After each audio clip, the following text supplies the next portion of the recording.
নির্বাচিত সরকার আসে, আমাদের ভাগ্যাকে আসে কী আছে তা জানি না। তাই আমরা ডিসেম্বরের মধ্যেই চাই পে স্কেলের প্রজ্ঞাপন হোক, এই আশাবাদ ব্যক্ত করে। আর মালেক ভাইকে আমি আন্তরিকভাবে ধন্যবাদ জানাই। মতিউর রহমান ভাই সেই সুদূর শরিয়াতপুর থেকে ঢাকায় যে কোনো একটা কাজে এসেছেন এবং সেখান থেকে এসে আমার সাথে দেখা করেছেন। আমার কাছে খুবই ভালো লাগে যে আমাদের একজন ভক্ত বা আমাদের একজন চাকরিজীবী ভাই ঢাকার বাহির থেকে এসে যখন আমার সাথে দেখা করতে আসছে, এই যে একটা আন্তরিকতা, একটা ভালোবাসা আপনাদের কাছ থেকে অর্জন করতে পেরেছি, এটাই হচ্ছে আমার পাওয়া।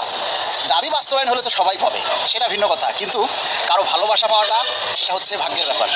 আমি আপনাদের জন্য কাজ করছি, সরকারি কর্মচারীদের দাবি বাস্তবায়নের জন্য কাজ করছি। কাজ করার মাঝে ভুল ত্রুটি অবশ্যই থাকবে, আপনারা সবসময় ভুল ত্রুটিগুলোকে ক্ষমা সুন্দর দৃষ্টিতে দেখবেন। আমার বক্তব্য বা আমার কার্যক্রম সবার ভালো লাগবে এমনটা নয়, কারো খারাপ লাগতেই পারে, কিন্তু আপনারা যখন আমাদের পোস্টে বা আমাদের ভিডিওতে বিরূপ মন্তব্য করেন তখন খুব খারাপ লাগে, কষ্ট লাগে। আপনারা অনেকেই বলেন আমাকে অপছন্দ করতে পারেন, আরেকজনকে অপছন্দ করতে পারেন, আপনি নিজে দায়িত্বটা নেন না। আপনারও তো একটা দায়িত্ব আছে, তাই না? 18 লক্ষ সরকারি কর্মচারী পে স্কেল বাস্তবায়ন হলে সবাই সুবিধা ভোগ করবে, তাহলে সবারই একটা নৈতিক দায়িত্ব রয়েছে, তাই না?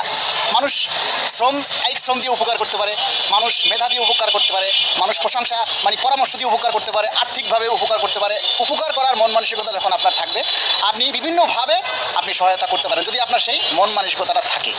মেনলি হচ্ছে উপকার করার বা সাপোর্ট করার মন মানসিকতা থাকতে হবে। আমাদের দাবিগুলি প্রচারণা করেও আপনি উপকার করতে পারেন, কারণ আপনি প্রচার করবেন আপনার স্বার্থে। প্রচার মানে কি হচ্ছে? সবার কাছে পৌঁছে দেয়া। আর এখন হচ্ছে আধুনিক যুগ, মানে মিডিয়ার যুগ। এই মিডিয়ার যুগে এসে আপনারা যদি বলেন যে ফেসবুকে দাবি করলেই কি দাবি বাস্তবায়ন হবে, আরে ভাই, ফেসবুক হচ্ছে এখন সকল মিডিয়ার আতুরঘর। আপনি জাতীয় যত টেলিভিশন রয়েছে, নিউজ পেপার রয়েছে, সব কিছু এখন অনলাইন ভিত্তিক, সব কিছু এখন অনলাইনে পাওয়া যায়। আপনি জানেন না ফেসবুকে একটা জিনিস ভাইরাল হলেই তো প্রশাসনের নজরে আসে, এটা তো আপনারা দেখেন। তাহলে আমাদের দাবির কথাটা কেন ভাইরাল হয় না? আপনারা কেন আমাদের দাবির কথাগুলি ভাইরাল করেন না? আমাদের দাবির কথাগুলি বেশি বেশি ভাইরাল করবেন, তাহলে অবশ্যই প্রশাসনের নজরে আসবে। কারণ ফেসবুক চালায় না এমন কোনো সরকারি কর্মচারী আছে বলে আমার জানা নেই। তাই আমাদের দাবিগুলি যদি আপনারা প্রচার করেন, আপনাদের দাবিগুলি যদি আপনারা তুলে ধরেন, তাহলে অবশ্যই সরকারের নজরে আসবে। এবং সরকারের নজরে যখন আসবে, আপনারা কষ্টে আছেন, আপনারা সমস্যায় আছেন, সেটা বুঝাবেন, সেটা তুলে ধরতে হবে, নাহলে তো সরকার বুঝবে না।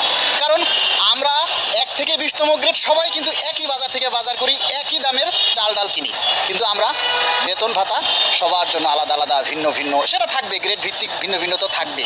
কিন্তু এত বৈষম্য, এই বৈষম্য কমিয়ে আনার জন্য আমরা চাই দ্রুত নবম পে স্কেল বাস্তবায়ন হোক। এবং যেহেতু আগামী ফেব্রুয়ারিতে নির্বাচন হচ্ছে, আমরা এই নির্বাচনের আগেই ডিসেম্বরের মধ্যেই আমরা এই জাতীয় পে স্কেলের প্রজ্ঞাপন চাই। এই দাবিটি সবাই প্রচার করুন, সেটা ফেসবুকে এই সকাল বিকাল না, আপনি প্রতি ঘন্টায় ঘন্টায় পোস্ট দেন, কোনো সমস্যা নেই তো। আপনি আপনার দাবি তুলে ধরেন, আপনি তো অন্য কিছু চাচ্ছেন না, কারো কাছে ভিক্ষা চাচ্ছেন না, আপনার অধিকার চাচ্ছেন, আপনার অধিকার আপনি বারবার তুলে ধরেন।